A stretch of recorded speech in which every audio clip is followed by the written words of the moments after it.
Good evening.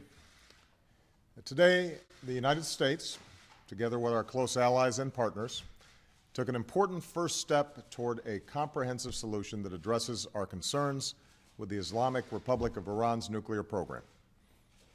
Since I took office, I've made clear my determination to prevent Iran from obtaining a nuclear weapon.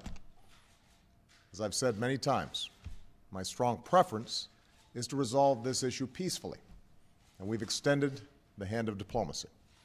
Yet, for many years, Iran's been unwilling to meet its obligations to the international community. So my administration worked with Congress, the United Nations Security Council, and countries around the world to impose unprecedented sanctions on the Iranian government. These sanctions have had a substantial impact on the Iranian economy, and with the election of a new Iranian president earlier this year, an opening for diplomacy emerged. I spoke personally with President Rouhani of Iran earlier this fall. Secretary Kerry has met multiple times with Iran's foreign minister, and we have pursued intensive diplomacy, bilaterally with the Iranians and together with our P5+1 partners, the United Kingdom, France, Germany, Russia, and China, as well as the European Union. Today, that diplomacy opened up a new path toward a world that is more secure, a future in which we can verify that Iran's nuclear program is peaceful and that it cannot build a nuclear weapon. While today's announcement is just a first step, it achieves a great deal.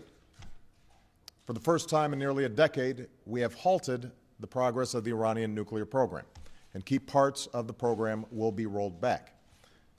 Iran has committed to halting certain levels of enrichment and neutralizing part of its stockpiles.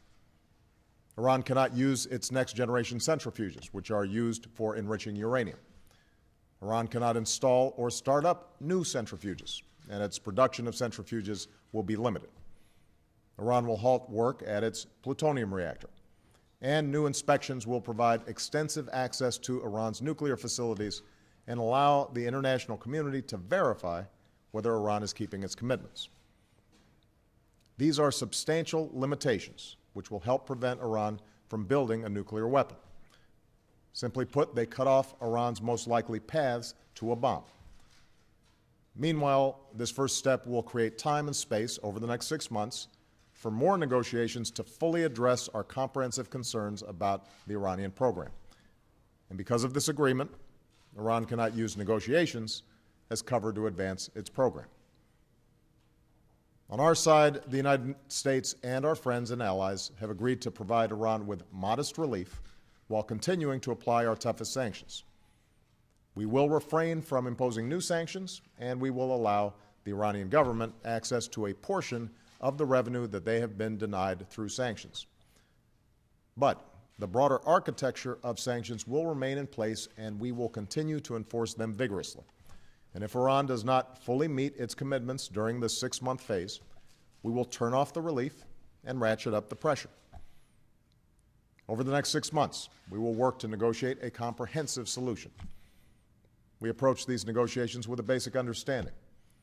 Iran, like any nation, should be able to access peaceful nuclear energy.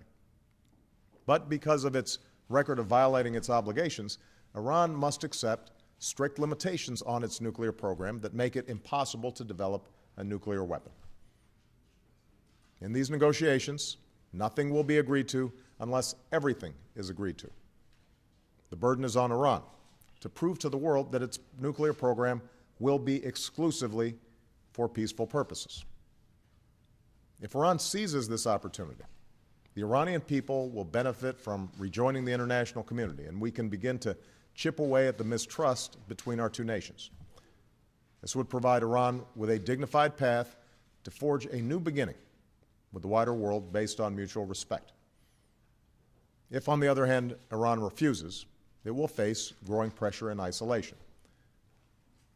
Over the last few years, Congress has been a key partner in imposing sanctions on the Iranian government, and that bipartisan effort made possible the progress that was achieved today. Going forward, we will continue to work closely with Congress.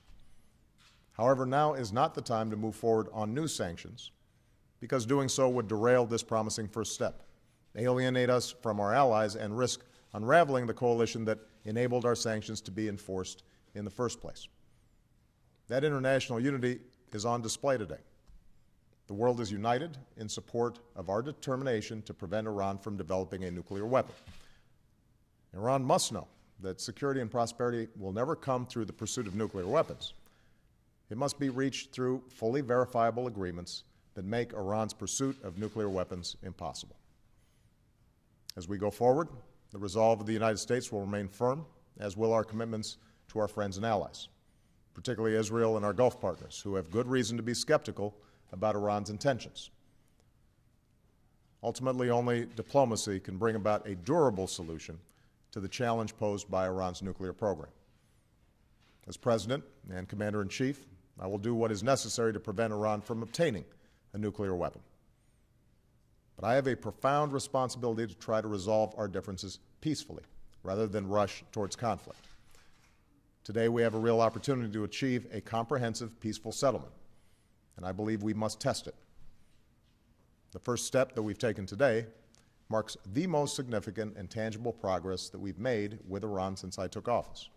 And now we must use the months ahead to pursue a lasting and comprehensive settlement that would resolve an issue that has threatened our security and the security of our allies for decades. It won't be easy, and huge challenges remain ahead. But through strong and principled diplomacy, the United States of America will do our part on behalf of a world of greater peace, security, and cooperation among nations. Thank you very much.